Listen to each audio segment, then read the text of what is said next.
¿Cómo están, queridos hermanos? Aquí estamos ya iniciando nuestras transmisiones y esperando que todo salga bien. Vamos a ajustar algunas cosas de sonido y luego vamos a comenzar nuestra transmisión. Vamos a ver cómo estamos.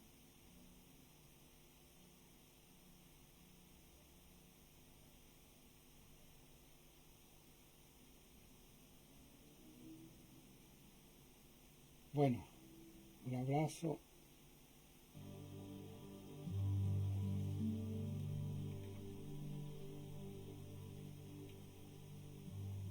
Ahí tenemos la música.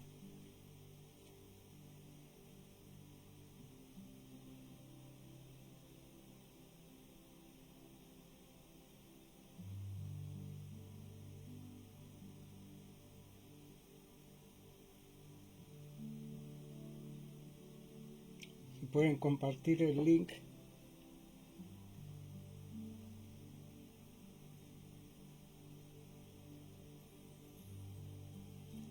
Bueno, mis hermanos, quizás no tengo el retorno, pero los controles están bien. Los indicadores aquí nos indican que está todo ok. Bueno, hoy día tenemos un tema muy especial, un tema que es controversial, que es complicado y que siempre hay muchas opiniones, y actualmente en internet han salido mucha información. Al final esto produce que haya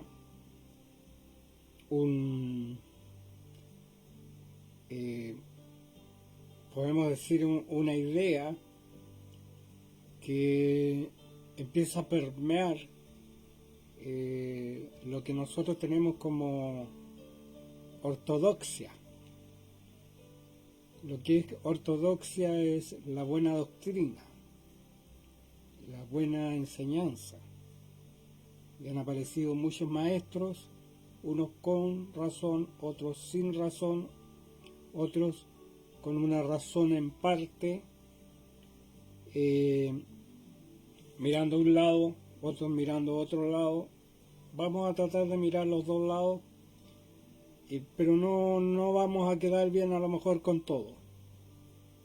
Hoy día vamos a hablar del plan financiero de Dios. El plan financiero, que es muy importante porque implica el desarrollo de la obra de Dios y del reino de Dios. Y si nosotros fallamos en esa parte, vamos a frustrar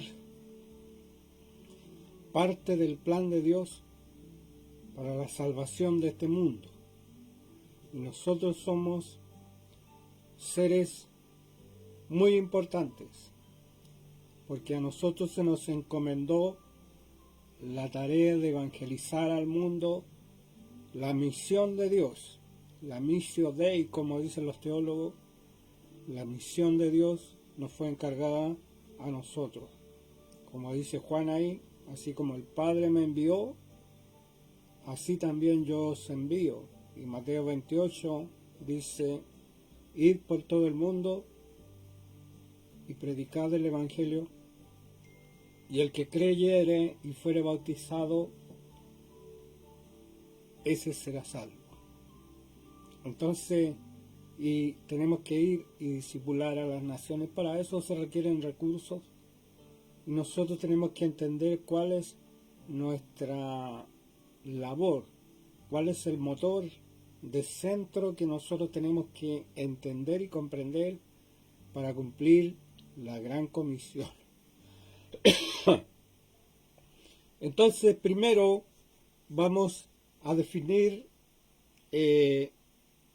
unos principios para poder entender todo lo que es el plan financiero de Dios. Primero tenemos que definir que toda la escritura es inspirada por Dios.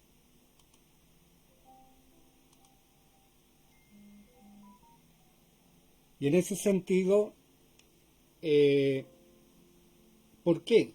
Porque hay muchos hoy día, muchas voces que han salido que el Antiguo Testamento ya no corre. El Antiguo Testamento ya dejó de tener la vitalidad que tenía antes y están dejando el Antiguo Testamento en un segundo plano.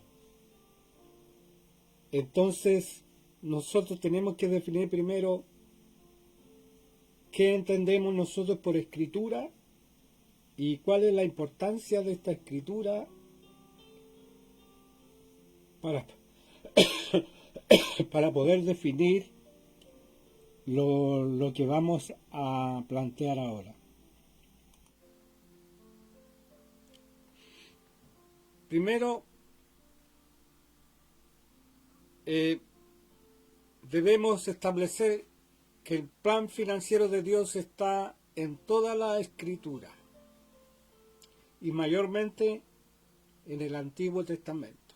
Aunque usted no lo crea, en el Antiguo Testamento está la mayoría de los principios financieros de Dios para nosotros los cristianos, para nosotros los hijos de Dios. Entonces tenemos que definir qué es la escritura y qué es, cuáles son, por qué nosotros nos regimos por toda la escritura. Y aquí encontramos en 2 Timoteo 3, 16 y 17 una declaración del apóstol Pablo en donde dice: toda la escritura es inspirada por Dios y útil para enseñar, para redarguir, para corregir, para instruir en justicia, a fin de que el hombre de Dios sea perfecto, enteramente preparado para toda buena obra. Entonces toda la escritura es inspirada por Dios y útil para enseñar, para redarguir, para corregir, para instruir en justicia, a fin de que el hombre sea perfecto, enteramente preparado para toda buena obra.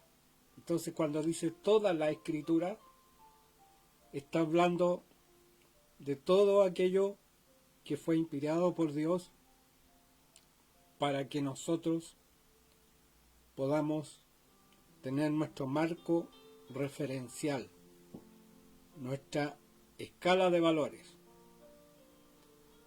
En Lucas 24-27 dice: y comenzando desde Moisés y siguiendo por los profetas, ya tomó dos cosas. El Señor Jesús les declaraba en todas las escrituras lo que de él decía. Entonces ya está establecido que todas las escrituras son los libros, los primeros 5 libros de la Biblia, los profetas y todo aquello que implica Moisés. Son los primeros 5 libros de la Biblia, aunque no los escribió él, todos. Y los profetas, que los tenemos hasta Malaquías. Entonces Jesús citó las escrituras, enseñó con las escrituras y le dio el nombre de escrituras. Porque la escritura, vamos a ver en 2 de Pedro 1 y 2 de Pedro 1, 20 y 21. Segunda de Pedro 1, 20 y 21. Dice, entendiendo primero esto, que ninguna profecía es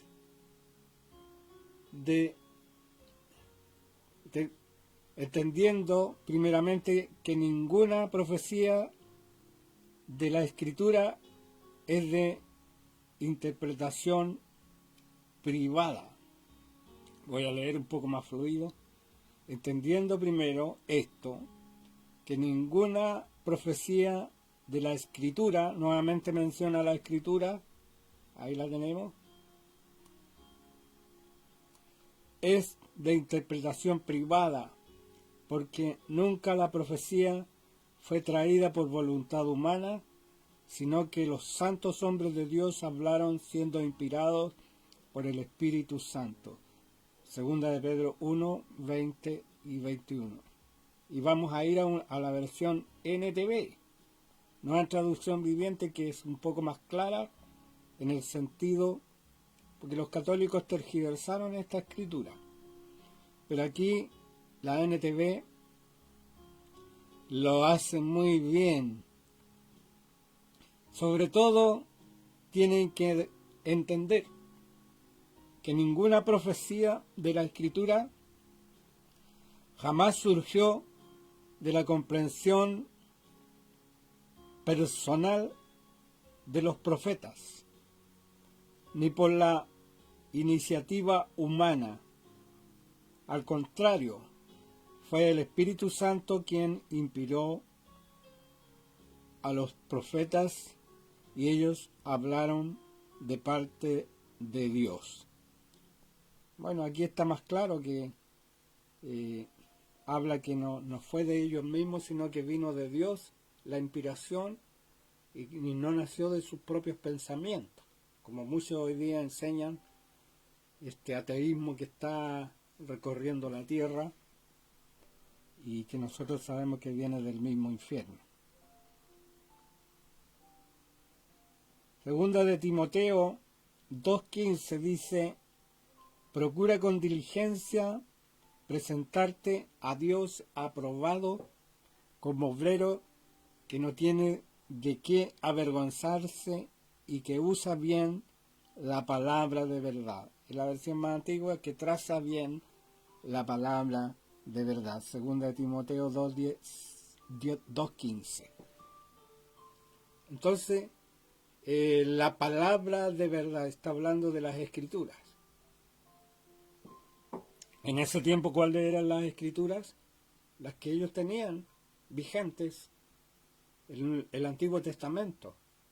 Si recién las Escrituras se vinieron a escribir por el año 50 y las epístolas de Pablo antes del año 64.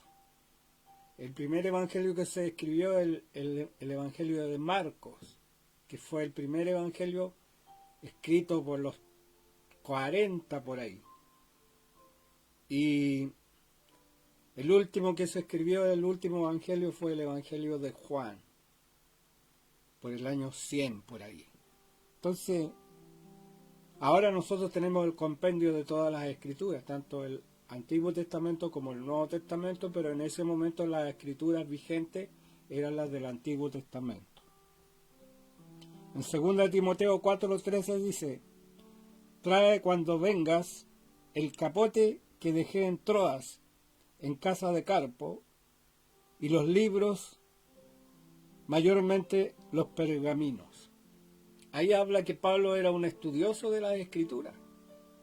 Los libros y mayormente los pergaminos, porque mucha de la Escritura en ese entonces estaba en pergaminos. Dice que abrió el libro Jesús, es decir, desenrolló el libro en la sinagoga. Era un pergamino de Isaías. Entonces, Pablo consultó las Escrituras. Y porque esa era la palabra de Dios vigente en ese tiempo y ahora también. Deuteronomio 14:22 dice, y aquí empieza, indefectiblemente diezmarás todo el producto del grano que rindieres tu campo cada año. Entonces, ahí llegamos al diezmo. Vamos a ver el diezmo y la ofrenda primero, pero la vamos a enunciar para luego interpretar. Por ejemplo, esto comienza desde el huerto del Edén.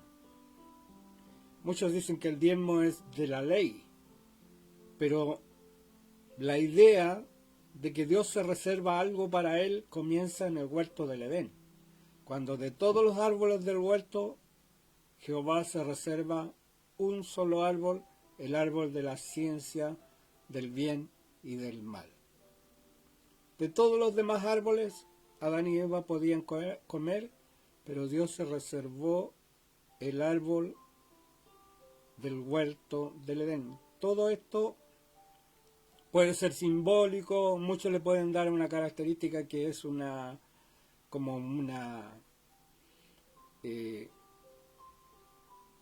algo literario, como una metáfora, pero nosotros sabemos que en el fondo, si interpretamos claramente eso, el árbol de la ciencia del bien y del mal era la única prohibición que ellos tenían. Ellos no tenían ley, ellos no tenían algo escrito, ellos no sabían lo que era el bien y el mal todavía. Estaban en una completa inocencia. Entonces, ahí comienza Dios a revelar su plan financiero y para la humanidad. Ellos podían comer de todo lo que había, pero del árbol de la ciencia del bien y del mal Dios les prohibió comer, tocar. A lo mejor lo pudieron tocar, pero comer no podían comer de ese árbol. Ahora Dios no le puso un cerco o no le puso espinas alrededor para que no pasaran.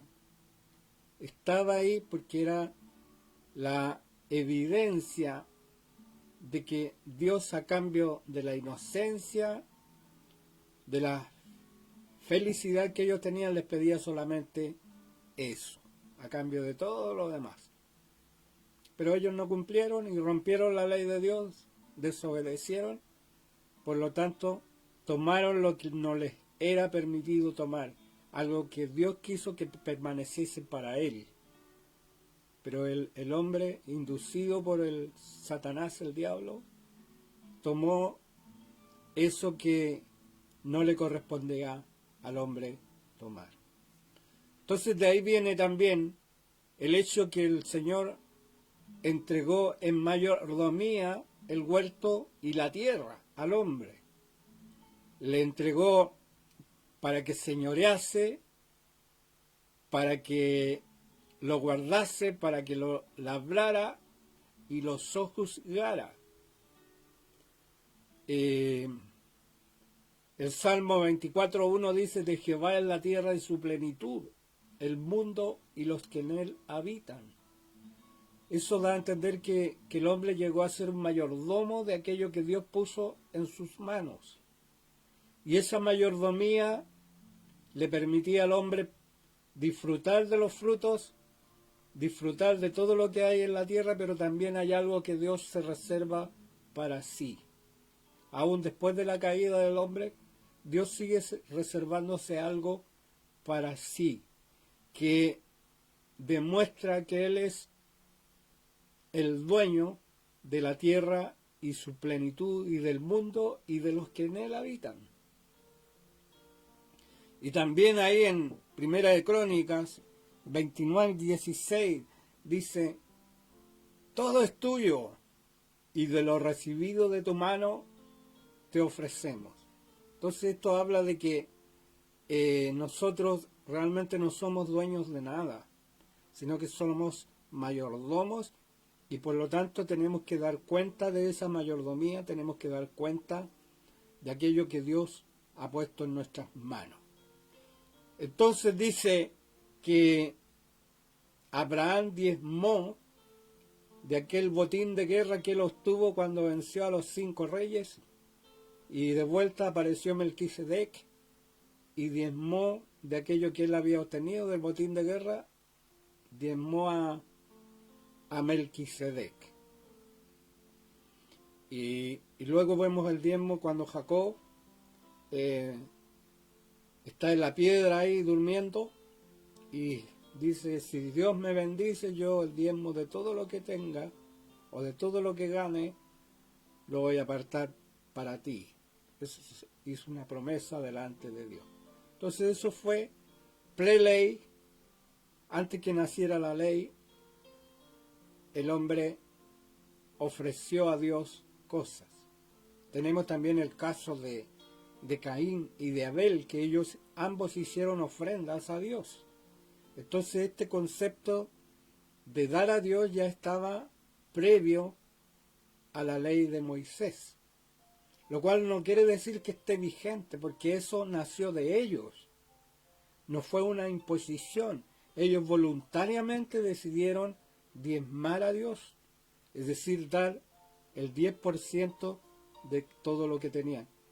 Y hay un detalle, Abraham no sabemos si siguió diezmando a Dios, solamente menciona esa parte, y Hebreos capítulo 7 hace una revisión completa de ese diezmo a este sacerdote de Melquisedec, que es el tipo de Cristo y que representa a Cristo en el Antiguo Testamento en el sacerdocio, porque Jesús, según la ley, no tenía derecho al sacerdocio, porque el sacerdocio era de los de Leví o de Aarón. Entonces Leví, él no era descendiente de Leví, pero él, según la Escritura y según Hebreos, era sacerdote según la orden de Melquisedec, pues que era el rey de Salem, el rey de paz, y todas las características que tiene Jesucristo las tenía Melquisedec, no tenía principio ni fin. En otras palabras, fue una teofanía, fue Cristo que apareció ahí a Abraham y recibió los diezmos. Hoy día nosotros podemos también hacer una especie de paralelo para lo que nosotros tenemos que entregar a Dios hoy día, o a Jesús, o al sacerdote de la orden de Melquisedec, que es Jesús. Bueno, aquí tenemos la ley del diezmo, que aparece con Moisés y que en el fondo es un sistema. El diezmo es un sistema, pero también un modo de adorar a Dios, de honrar a Dios, porque era una especie de impuesto, ya que la tribu de Leví no recibió herencia, tierra, pero sí recibieron ciudades, recibieron casas, pero no recibieron tierra para cultivarla y para autoabastecerse. Y Dios tomó la decisión de darle al pueblo de Israel la obligación de alimentar a los levitas. Ahora, ¿cuántos miembros tenía esa tribu de Leví? No sabemos cuántos, pero creo que no deben haber sido menos de 7.000. Entonces, si el templo era un templo relativamente chico comparado con la cantidad de levitas, entonces, ¿qué hicieron los demás levitas? Bueno, los levitas establecieron también ciudades de refugio y establecieron lugares de adoración y de enseñanza de las escrituras, que era de parte de los levitas. Ellos enseñaban la ley, las escrituras, y enseñaban acerca de Dios, y también hacían acopio en esas ciudades de aquel diezmo que llegaba después. Ellos tenían que diezmar al sacerdote Aarón o al sumo sacerdote el diezmo de los diezmos que llegaba a Jerusalén.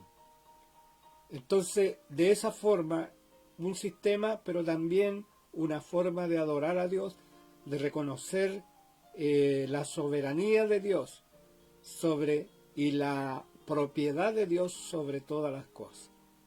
Entonces el diezmo no es algo simple o sencillo, aunque algunos dicen yo no creo el diezmo porque en el diezmo porque es del Antiguo Testamento y fue dado para el pueblo de Israel. Pero un momento, está el principio. ¿Y cuál es el principio? El principio de la ofrenda a Dios y de la ofrenda dedicada a Dios y la ofrenda también en base a una cantidad, porque es importante definir la cantidad, porque o si no cualquiera diría diezmo el 1% y estoy listo. Y así la casa de Dios hubiera quedado sin alimento, sin sustento, como sucede hoy día. Hoy día muchos no tienen esa disposición de bendecir la obra del Señor y buscan resquicios legales, pero en el fondo no están viviendo el principio. ¿Y cuáles son los principios rectores del diezmo y de la ofrenda? Los principios son la gratitud, la generosidad, el amor, la reciprocidad y la fe. ¿Por qué estos principios están presentes? Porque cuando él les dio la ley del diezmo, tenían que ellos reconocer lo que Dios había hecho y decir una especie de parlamento, dando gloria a Dios y reconociendo lo que Dios había hecho con el pueblo de Israel al sacarlos de la tierra de Egipto. Entonces estaba el principio de la gratitud. También estaba el principio de la generosidad. Recuerdo una vez que mi papá le enseñara acerca de dar. Mi padre era muy sabio, era un maestro de la palabra. Le dijo, contó la historia de un niño que un padre le regaló un paquete de dulces. Y los dulces eran apetecidos por los niños. Entonces el papá le dijo, ¿me das uno? Y el niño le dijo, no, porque son míos ahora. Entonces imagínense, es lo mismo cuando nosotros no tenemos esta generosidad para quien nos ha dado todo. Porque usted no le da al pastor, usted no le da a la iglesia. Usted cuando es generoso lo hace para Dios. Y los demás que administran, ellos darán cuenta delante de Dios. Pero la ofrenda no es para pagar el arriendo, el diezmo no es para que el pastor haga esto, otro. No, el diezmo es para Dios, es consagrado, es santificado. Y vamos a hablar de la ofrenda porque hay muchos que a lo mejor están luchando en su mente con el concepto diezmo. Pero el diezmo es una ofrenda dedicada y con un monto que equivale al 10% como para tener un mínimo, para tener un piso desde donde nosotros tenemos que ir siendo generosos con Dios. El otro principio es el amor. Si usted no ama a Dios, usted no va a poder soltar el dinero. Usted no va a poder entregar esa parte para Dios. Pero cuando uno ama, yo tengo una hija que la amo montones y muchas veces ella tiene apuros y recurre a su papá o a su mamá, dependiendo de las circunstancias. Pero ¿usted cree que le ando cobrando? No, yo le regalo, yo le doy eso porque es mi hija. ¿Me entiende? Es lo mismo cuando nosotros tenemos el principio del amor, nosotros damos sin que duela, sino con gozo, con alegría, dando gracias a Dios por poder dar, por poder entregar algo, por poder tener algo. Lo triste sería no tener, pero gloria a Dios cuando Él permite que nosotros podamos tener y recordemos que siempre las iglesias son sostenidas no por los que ganan grandes cantidades de dinero, sino por aquella viuda o por aquel hermano jornalero que trabaja y se esfuerza. Son ellos mayormente los que tienen ese espíritu generoso. Ojalá todos fueran generosos. Ojalá todos tuvieran amor por la obra de Dios. Y ese amor fuera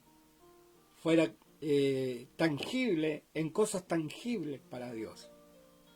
El otro principio es la reciprocidad, que me costó pronunciar esa palabra.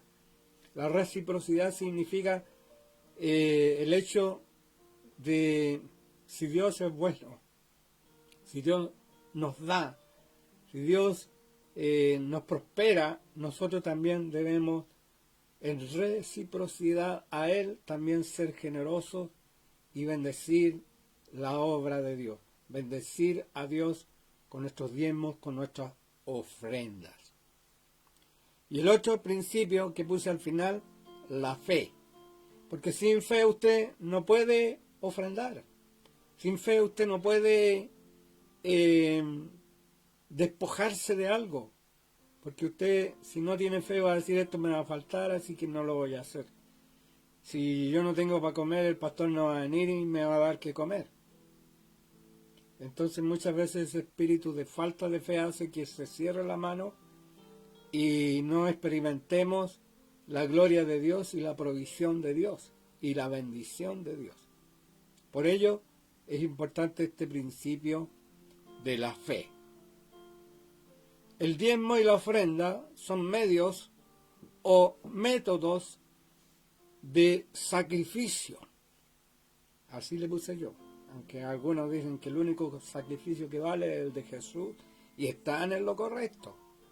Pero nosotros también tenemos que dice que tenemos que hacer sacrificio a Dios en olor fragante, que es nuestro culto racional.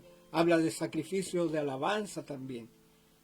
Y esto de dar también es un sacrificio porque uno se despoja de algo que a lo mejor necesita, de algo que a lo mejor le falta o tiene poco de ello, pero igual al hacerlo usted está haciendo un sacrificio y está dando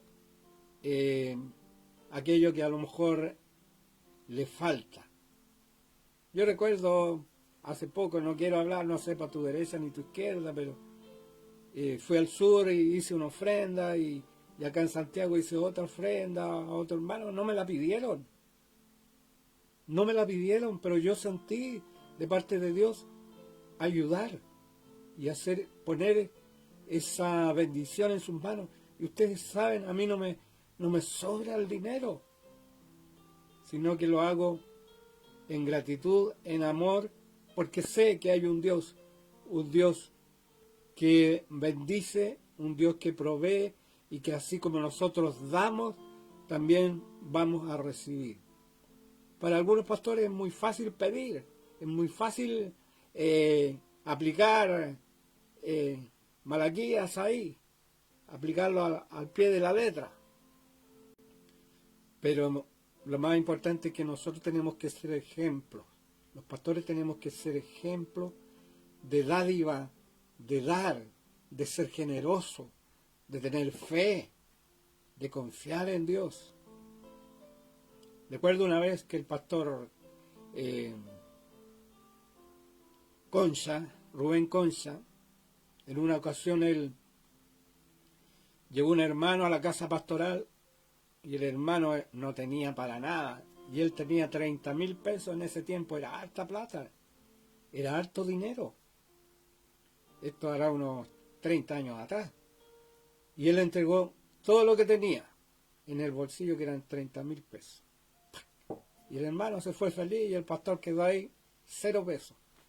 Y yo iba pasando en la micro frente a la casa pastoral. Y el Señor me dice, bájate y llévale una ofrenda al pastor.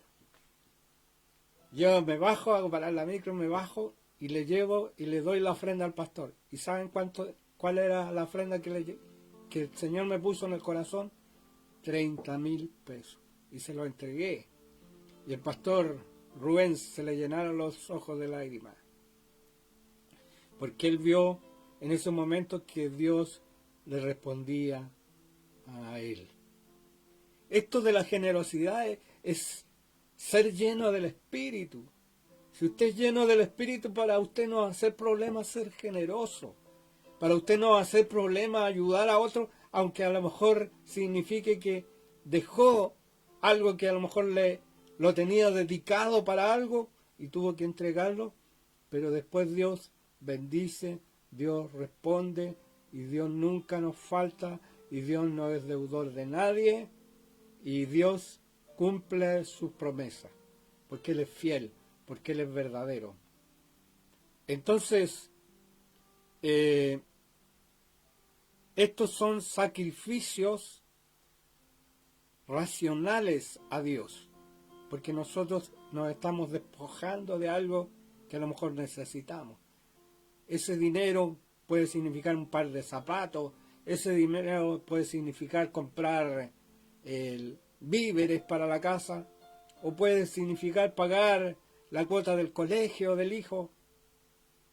Pero muchas veces nosotros no experimentamos el poder del Espíritu Santo ni la gloria de Dios, porque nosotros no tenemos fe, y cuando no tenemos fe perdemos la bendición de dar, perdemos la bendición de que Dios nos use en el dar. Y como dice la palabra, más bienaventurado es dar que recibir, no el boxeador, sino el dadivoso, el generoso. Hay un detalle en los diezmos que quiero que lo veamos en la escritura aquí.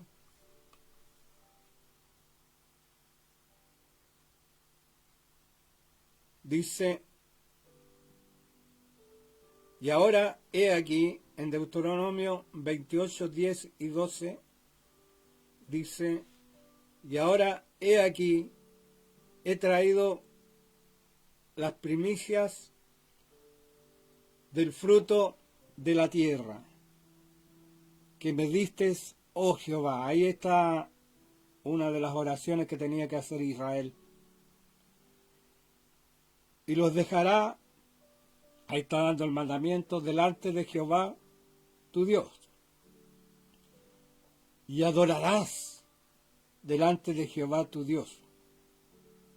Cuando acabes de diezmar todo el diezmo de tus frutos en el año tercero del año del diezmo, darás también al levita, al extranjero, al huérfano y a la viuda. Comerán en tus aldeas y serán saciados.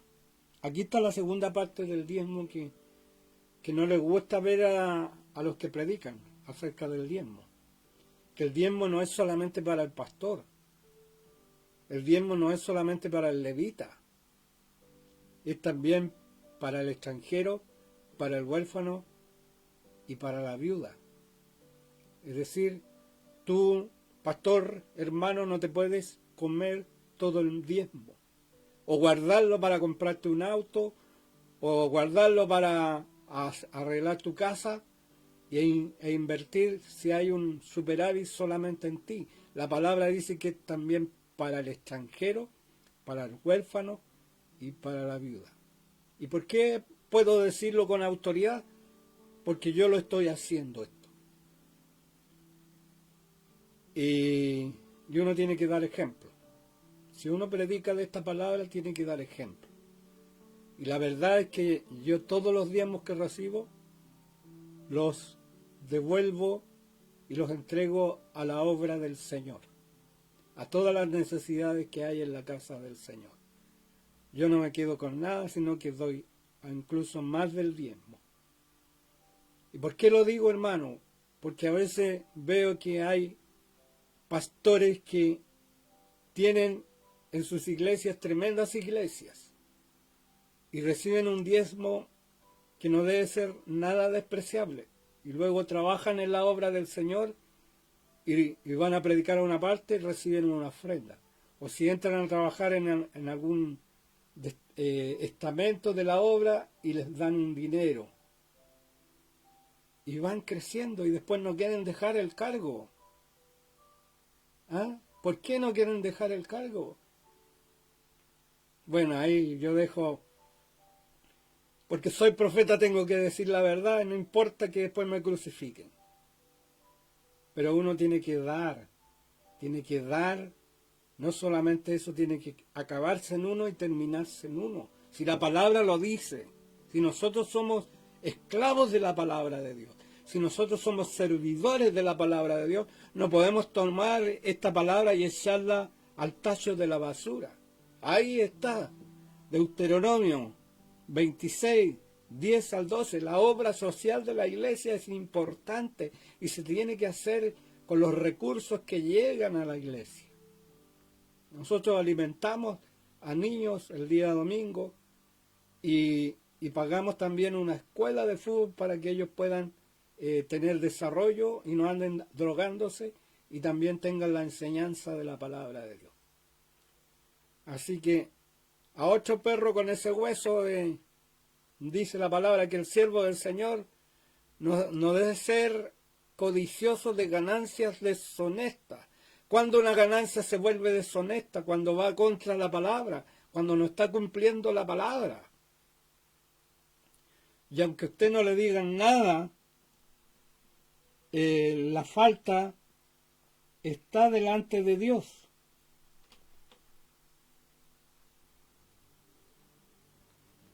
Porque usted en Chile tiene leyes, ¿no es cierto? Y si usted rompe una ley y va a decirle al juez, porque yo no sabía, señor juez, que existía esta ley, el juez igual lo va a condenar. Porque el deber de él era conocer la ley. Una vez un tío mío, íbamos con él en un auto, todo arriba de su taxi, en Temuco, y llegó él a un disco pare. Y él no paró en el disco pare, sino que disminuyó la velocidad y como que miró, pero no paró. Entonces, cuando él siguió la marcha, lo estaba esperando el carabinero y le pasó el parte. Y él le dijo, pero si yo paré, usted no paró, bajó la marcha y no paró, por lo tanto, le hizo igual el parte. Nosotros tenemos que conocer la palabra de Dios para no pecar contra Dios. Dice, en mi corazón he guardado tus dichos para no pecar contra ti. En mi corazón he guardado la palabra para no pecar contra ti.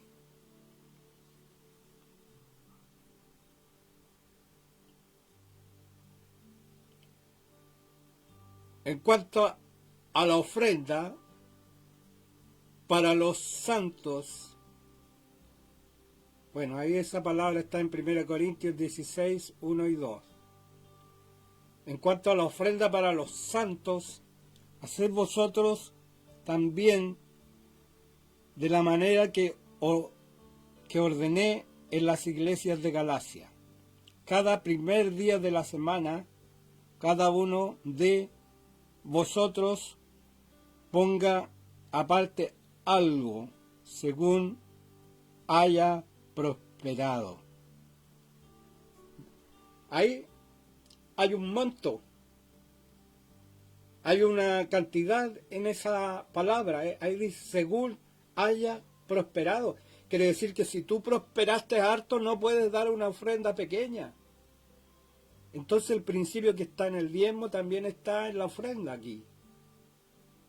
Entendiendo que tú puedes, si ofrendas más del 10%, tú ya estás cumpliendo con el mínimo o con el stand-by que nosotros podríamos, o la medida que nosotros tenemos que tener como referencia.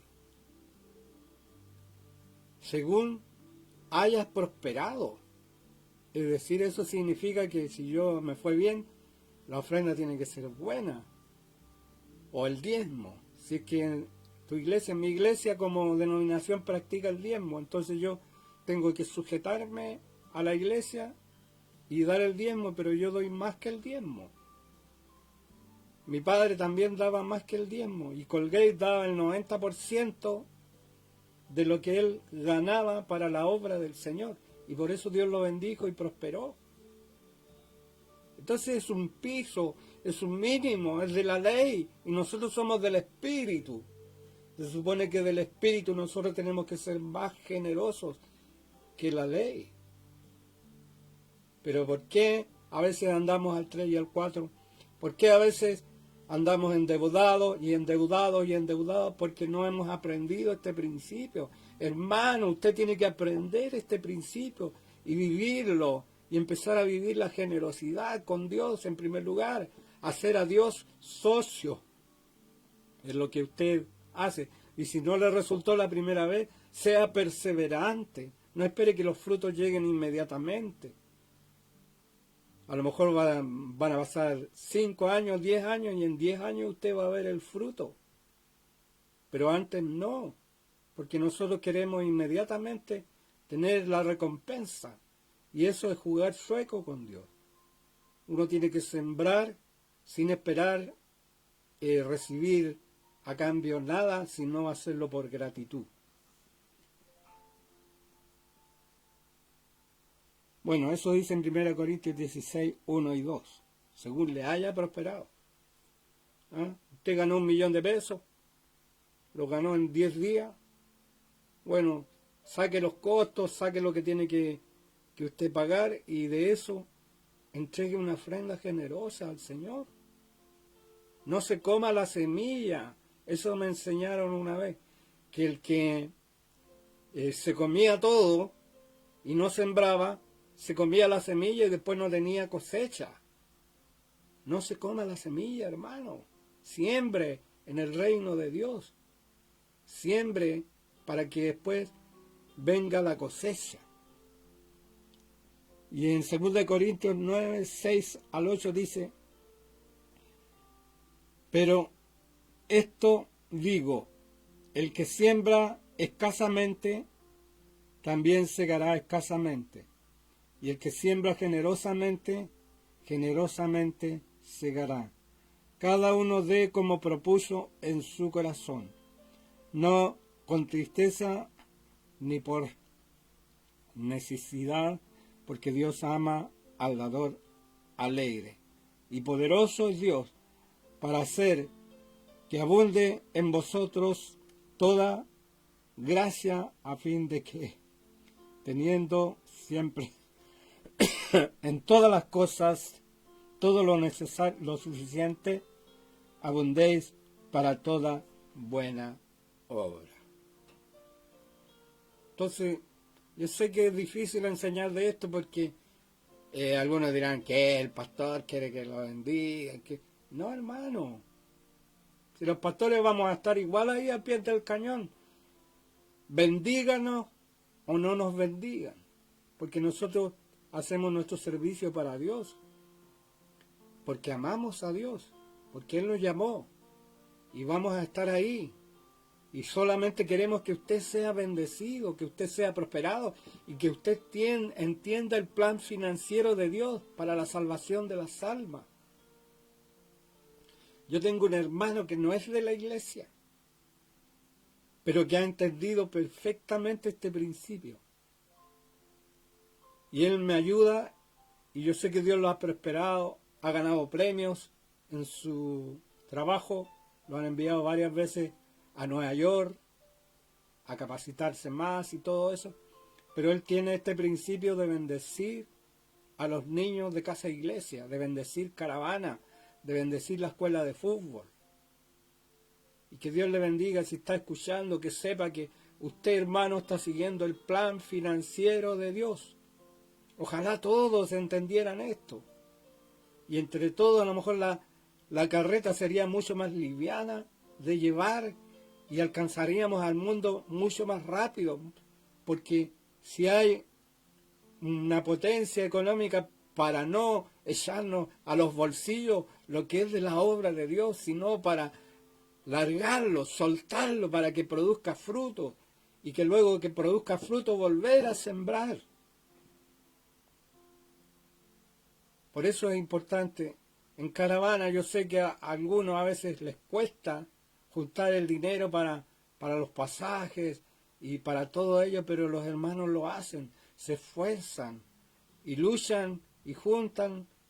No todos, pero en su mayoría lo hacen, y hay becas también para aquel que desea ir y desea estar. Caravana tiene becas y no son pocas, hermanos. A veces me extraña que la Iglesia de Dios no tenga becas para pastores que tienen escasos recursos. ¿Por qué? Porque a veces se diluye los recursos. Creen que siendo amarretes están siendo buenos administradores. Y eso es un error, porque nosotros cuando sembramos vamos a recibir cosecha. Así que dice que para toda buena obra, ¿qué es prioritario? El reino de Dios. Es más prioritario que tener un auto, que tener una casa, que tener una oficina, que tener un departamento, en el caso de las iglesias. Si podemos hacer lo mismo siendo buenos administradores de lo que tenemos. Porque nosotros a veces en Caravana usamos eso de optimizar los recursos. Porque podemos hacer mucho con poco. ¿Por qué? Porque entendemos el principio de la mayordomía. Sobre poco has sido fiel. No está diciendo has sido poco fiel. No está diciendo eso. Sobre poco has sido fiel, sobre mucho te pondré. Es decir, si somos fieles en lo poco que tenemos, ya sea los 500.000 pesos, el 1.000.000 de pesos, los 5 millones, los 100 millones, aún 100 millones es poco. Es lo poco delante de Dios comparado a las riquezas que Él nos tiene. Entonces la palabra dice que en lo poco has sido fiel, es decir, has sido buen administrador, ha rendido el dinero que te he dado.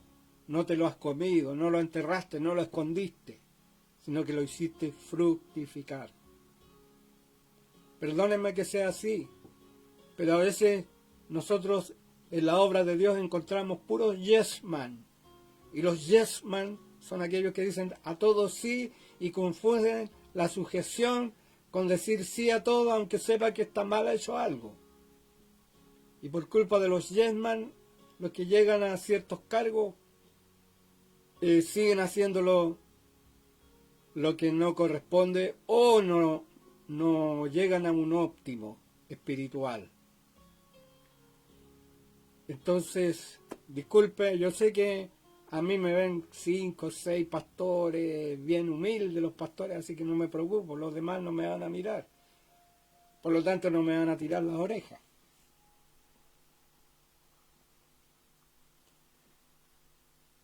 Bueno, aquí en Malaquías 3:10 quiero solamente traer a colación, dice la segunda parte,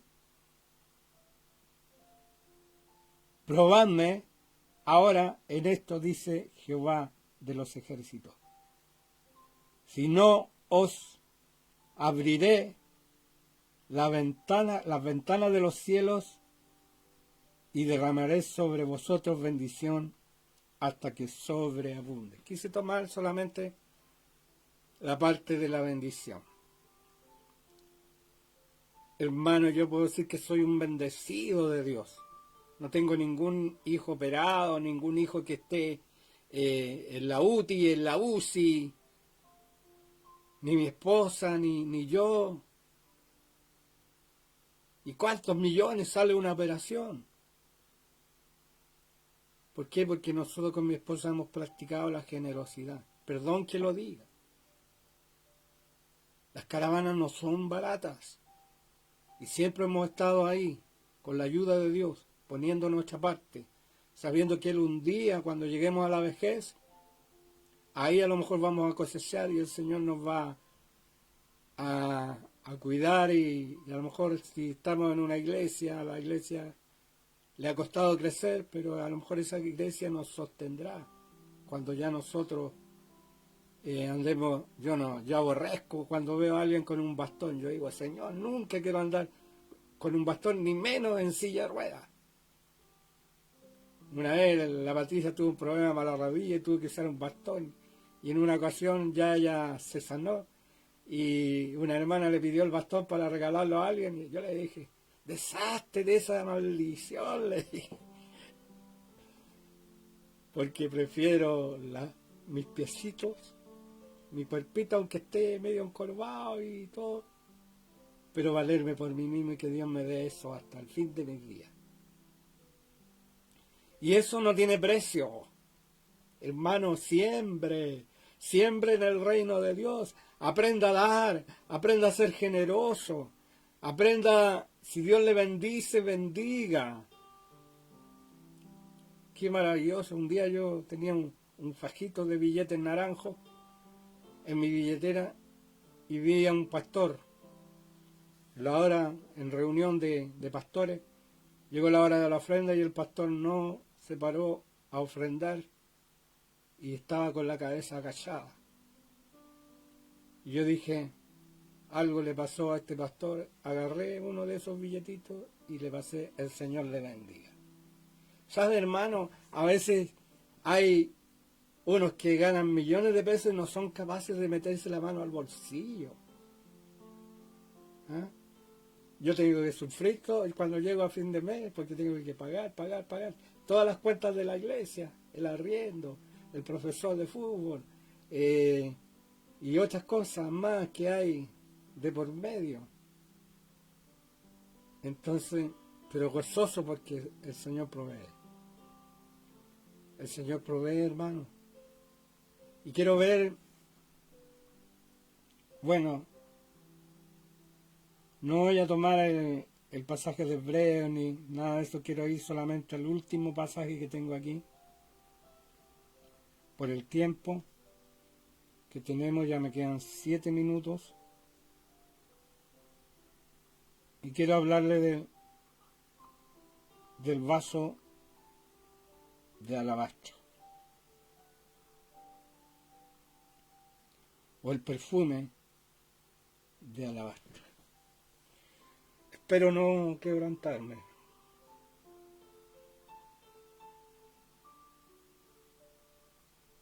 Para mí es algo fuerte que nosotros amemos tanto nuestras cosas más que a Dios, que amemos el dinero más que a Dios, que amemos nuestra familia más que a Dios. Aquí tenemos un ejemplo de una mujer que le entregó a Jesús un perfume que valía más de 300 denarios. Era el trabajo de un año de un obrero, como $25,000, 25 millones de pesos equivalente hoy día. Y ella se despojó de eso y lo derramó sobre el Señor, sin esperar nada a cambio, sin esperar siquiera que le dieran gracias. El Señor quiere esa actitud en su iglesia, en su pueblo, en sus siervos.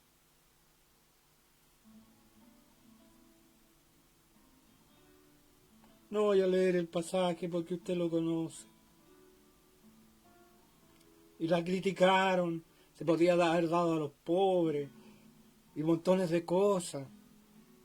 Sin embargo, esta mujer ofrendó a la persona más maravillosa que había pisado la tierra, a la persona más grande, a la autoridad mayor, aún en los cielos y en la tierra.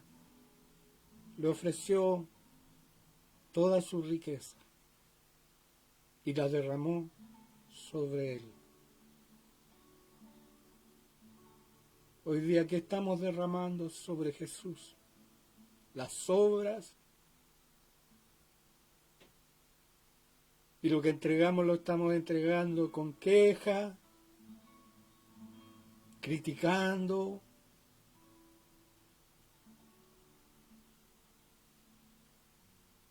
¿Qué tienes en tu mano? Una vara. ¿Qué tienes en tu mano? Una lanza, en el caso de Josué. ¿Qué tienes tú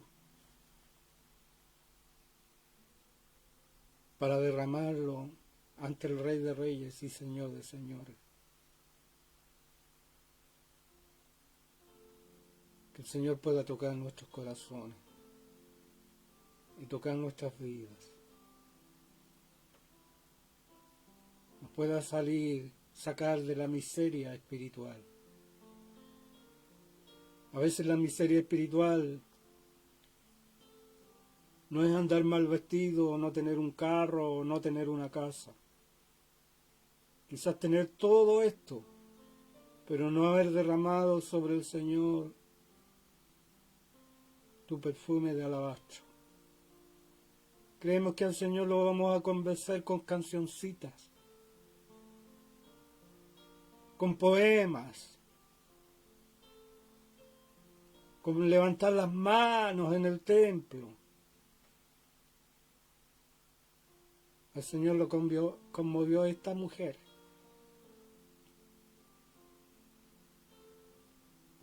Esta mujer, y le dijo que de ella se hablaría en el futuro, como lo estoy haciendo yo hoy día.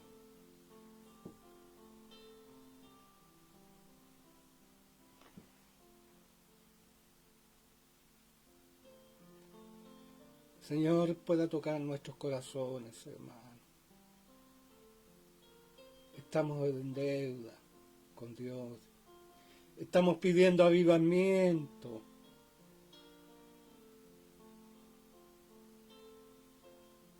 Estamos pidiendo avivamiento para que el Señor nos haga la pega que tenemos que hacer nosotros. Estamos pidiendo avivamiento y no somos capaces de abrir nuestras manos para el Rey de Reyes y Señor de Señores. Traemos grandes predicadores y van a imponer manos, van a orar, van a bendecir y vamos a seguir igual. Porque no hemos aprendido a dar hasta la última gota de nuestra vida, de nuestro sudor, de nuestras lágrimas, por amor a Él.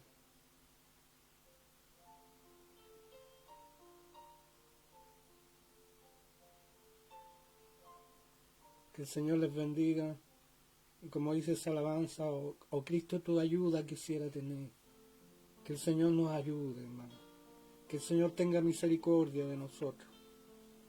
Que el Señor se compadezca de nosotros. Que el Señor pueda orar y convertirnos de corazón a Él. Que podamos volvernos de verdad a Él. Que dejemos de amar la posición. Que dejemos de amar el dinero. Que dejemos de amar los bienes materiales. Y que podamos amar a Dios de verdad.